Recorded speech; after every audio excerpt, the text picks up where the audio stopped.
Hello guys, welcome back to my channel Powerpuff Girl. I hope you all are fine and are doing great at your homes. So guys, today I am back with my another video that is the continuation of my previous video, the second part of the ankylosing spondylitis. In previous part I have covered till diagnosis and now in this part I will cover physical examination and physiotherapy treatment. This will be the last part of ankylosing spondylitis. So before starting the video, please do like, share and subscribe my channel and press the bell button for more updates and videos related to physiotherapy. So let's start with today's video. As I mentioned before, the topics that I will cover in today's video are physical examination and physiotherapy treatment of ankylosing spondylitis. So let's start. First comes the physical examination. In physical examination, there are several tests which we are going to study for ankylosing spondylitis. First test is lateral compression test and this test is for sacroiliac joint. Now how we will perform this test? In this test, the patient is placed in side-lying position and the lateral compression of the pelvis will reproduce the pain in sacroiliac joint. So the lateral compression test is very simple. इसमें जो patient की position होगी वो side line होगी और जब हम lateral compression करेंगे पेल्विस का तो जो सिम्टम्स है सैक्रोइलिक जॉइंट पे वो रिप्रोड्यूस होंगे जैसे कि पेन. उसके बाद जो नेक्स्ट टेस्ट है वो है pump handle test. Pump handle test में जो पेशेंट की पोजीशन होती है वो सुपाइन पोजीशन होती है और जो थेरेपिस्ट है वो पेशेंट की हिप को फ्लेक्स करता है, नी और हिप को फ्लेक्स करता है of the affected joint and the therapist tries to push the flexed knee towards the shoulder of the opposite side. अगर पेन प्रोड्यूस होगा तो ये टेस्ट पॉजिटिव है. आई एम रिपीटिंग अगेन कि जो पंप हैंडल टेस्ट है इसमें जो थेरेपिस्ट है इसमें जो पेशेंट की पोजीशन होगी वो सुपाइन पोजीशन होगी और जो थेरेपिस्ट है वो पेशेंट की हिप एंड नी को फ्लेक्स करता है of the affected side and tries to push the flex knee towards the shoulder of the opposite side. और ये टेस्ट तब पॉजिटिव होता है अगर पेशेंट को सिम्टम्स फील होते हैं या उसे पेन फील होता है. उसके बाद कुछ सर्वाइकल स्पाइन के लिए टेस्ट हैं.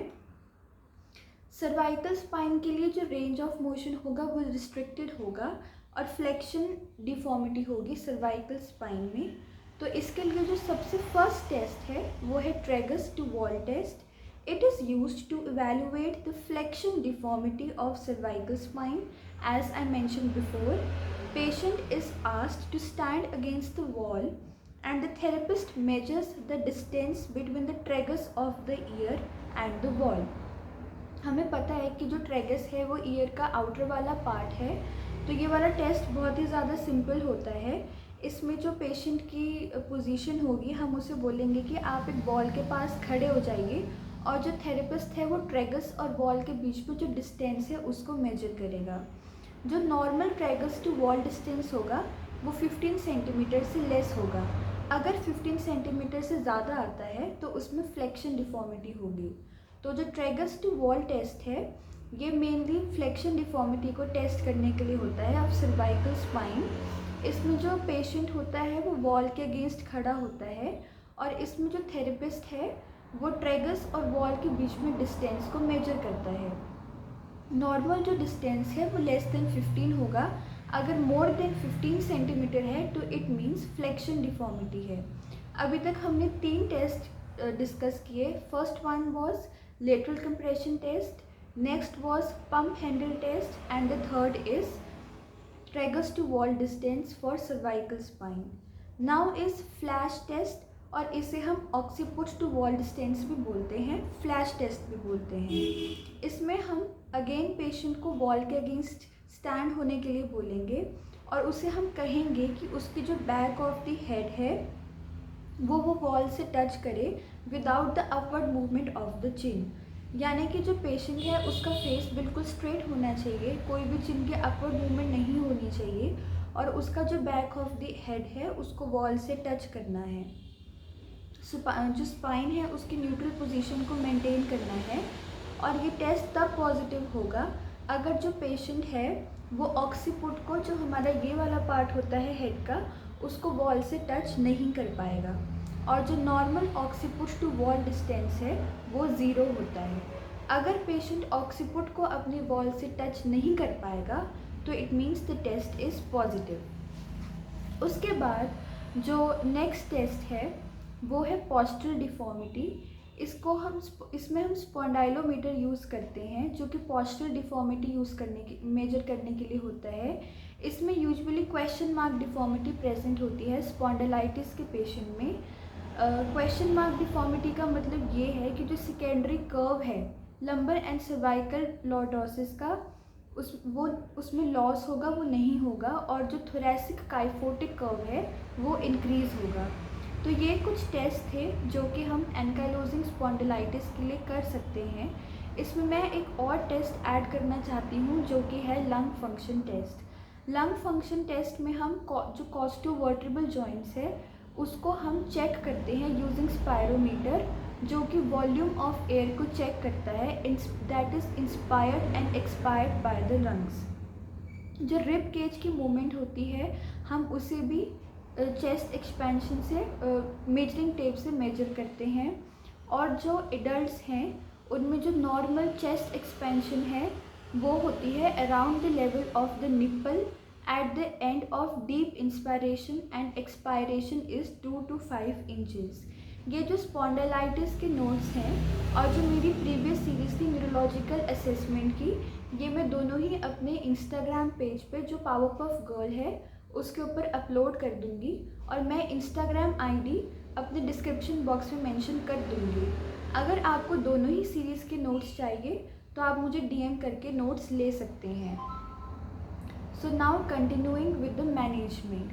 तो इसमें हम 2 मैनेजमेंट डिस्कस करेंगे, conservative treatment and physiotherapy treatment. अभी तक हमने इसमें फिजिकल एग्जामिनेशन के जो टेस्ट थे वो स्टडी किए। Now starting with the conservative treatment. Conservative treatment में सबसे पहले है NSAIDs, that is non steroidal anti inflammatory drugs.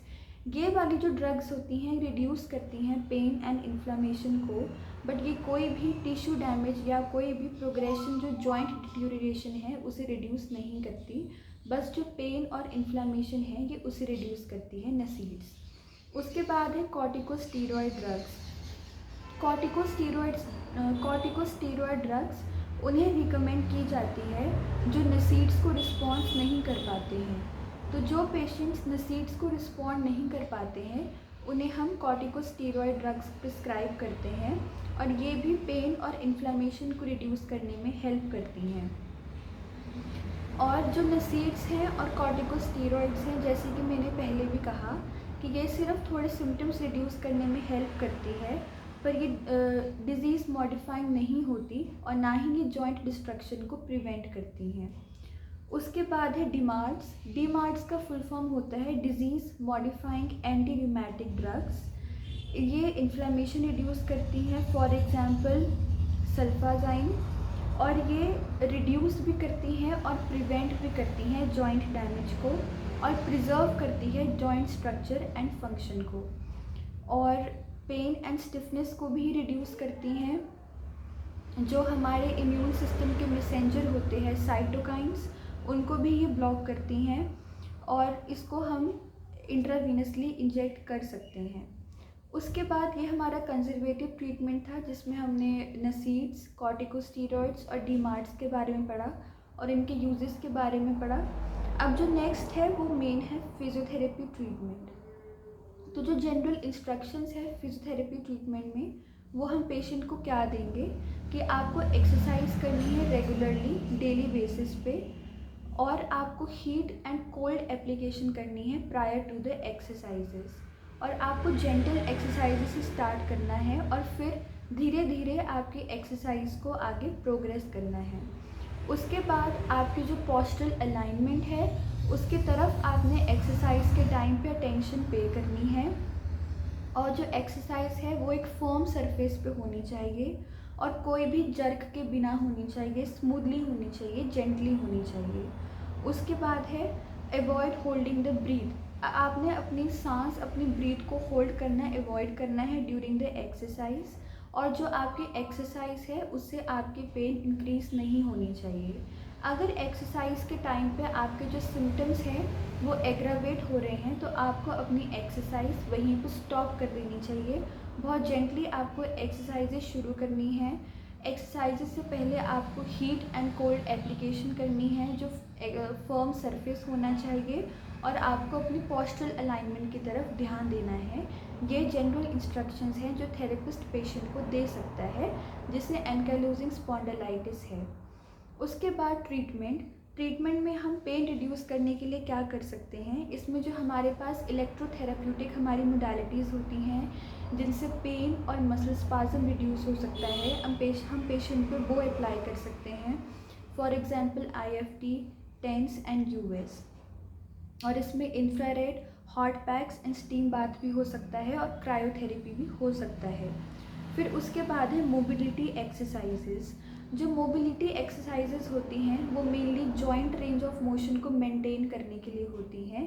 तो इसमें जो range of motion exercises for upper and lower limb हम उसको एडवाइस करेंगे, और जो थोरैसिक मोबिलिटी एक्सरसाइजेस हैं वो एडवाइस करेंगे। जो स्पाइनल मोबिलिटी एक्सरसाइजेस हैं, एक्सटेंशन एक्सरसाइजेस, वो हम पेशेंट को सजेस्ट करेंगे। जैसा कि मैंने आपको पहले बताया, फ्लेक्शन डिफॉर्मिटी हो जाती है ऑफ द सर्वाइकल स्पाइन, तो इसमें हम एक्सटेंशन एक्सरसाइजेस कहेंगे पेशेंट को करने के लिए।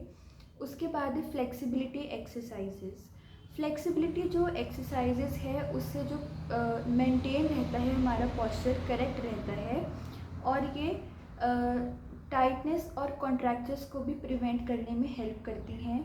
जो मोबिलिटी होती है जॉइंट की, उसे मेंटेन और इम्प्रूव करने में भी हेल्प करती हैं।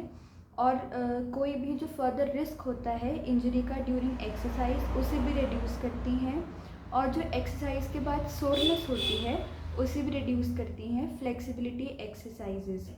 तो इसमें हम स्ट्रेचिंग कर सकते हैं काफ मसल्स की, hamstring, hip flexors, lumbar erector spinae, pectoralis, latissimus dorsi, upper trapezius, levator स्कैपुले।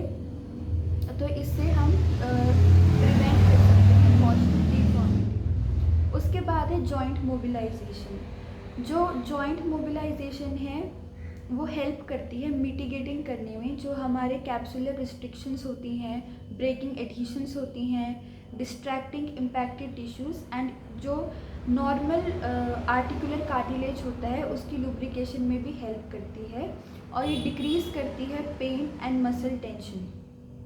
Hydrotherapy है उसके बाद।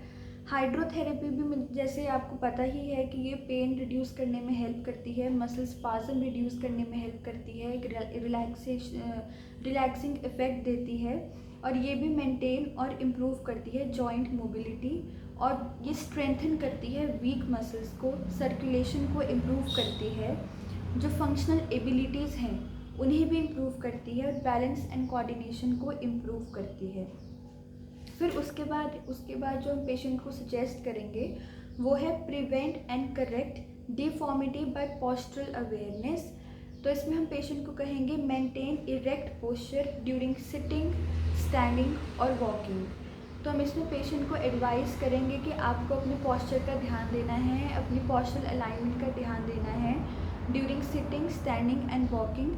Sleeping posture, patient should sleep on a firm mattress using a thin or no pillow to maintain the spine in extended position। और अगर उसका sitting posture है तो हम उसे बोलेंगे कि अपराइट चेयर यूज़ करें विथ सम कुशनिंग, और लो आर्म चेयर होनी चाहिए, और उसकी जो हाइट है वो पेशेंट की जो टेबल हाइट है वो पेशेंट के चेयर के अकॉर्डिंग एडजस्टेबल होनी चाहिए। फिर उसके बाद जो नेक्स्ट एक्सरसाइजेस हम एडवाइस कर सकते हैं पेशेंट को वो है ब्रीथिंग एक्सरसाइजेस। इससे हमारी जो चेस्ट एक्सपेंशन है, वाइटल कैपेसिटी है, वो इम्प्रूव होती है। इसमें एपिकल ब्रीथिंग एक्सरसाइजेस होगी, डायफ्रामेटिक होगी, lateral breathing exercises, deep breathing exercises, रजिस्टेड exercises और बलूनिंग एक्सरसाइजेस हम पेशेंट को एडवाइस करेंगे। मसाज भी हम पेशेंट को एडवाइस कर सकते हैं या खुद परफॉर्म कर सकते हैं। मसाज के बेनिफिट्स हैं कि इससे पेन रिड्यूस हो सकती है, स्ट्रेस रिड्यूस हो सकता है, स्टिफनेस रिड्यूस हो सकती है और ये फ्लेक्सिबिलिटी को भी इम्प्रूव करती है। उसके बाद नेक्स्ट है एरोबिक एक्सरसाइजेस। एरोबिक एक्सरसाइजेस जो हमारी कार्डियो रेस्पिरेटरी फिटनेस है उसको इम्प्रूव करती है और मेंटेन करती है bye improving the efficacy of the heart, और ये वेलबींग की फीलिंग को भी इंक्रीज़ करती है। इसमें हम स्विमिंग, वॉकिंग, जॉगिंग, साइकिलिंग ये वाली जो एक्टिविटीज़ हैं इन्हें ऐड कर सकते हैं। हम पेशेंट को योगा करने के लिए भी कह सकते हैं क्योंकि योगा से भी रिलैक्सिंग फीलिंग होती है और इससे स्ट्रेंथ एंड फ्लेक्सिबिलिटी इंक्रीज़ होती है क्योंकि इसके अंदर कॉम्बिनेशन होता है स्ट्रेचेस का, पोस्चर्स का, और इसमें डीप ब्रीथिंग भी होती है जो कि रिलैक्सेशन को प्रमोट करती है। So guys, this was the physiotherapy treatment and the physical examination of ankylosing spondylitis. I hope आपने मेरी प्रीवियस वीडियो देखी होगी जिसमें मैंने आपको बताया था कि एंकाइलोजिंग स्पॉन्डिलाइटिस क्या होता है, कैसे होता है, क्या क्या इसके फैक्टर्स हैं, इसका डायग्नोसिस क्या होता है और इसके साइंस एंड सिम्टम्स क्या होते हैं। इस वीडियो में मैंने आपको काफ़ी डिटेल में बताया। अपनी तरफ से मैंने आप पूरी कोशिश की कि मैं आपको हर एक फ़िज़िकल टेस्ट और जो हम फिजियोथेरेपी ट्रीटमेंट देते हैं एंकाइलोजिंग स्पॉन्डिलाइटिस में वो मैं आपको बताऊं। तो जो ये सारे नोट्स थे, ओवरऑल टॉपिक था एंकाइलोजिंग स्पॉन्डिलाइटिस का, this is complete and I will post the notes of the topic on my Instagram page and I will mention the link of my Instagram page in my description box. Please do like, share and subscribe my channel for further videos and press the bell button for more updates. Thank you.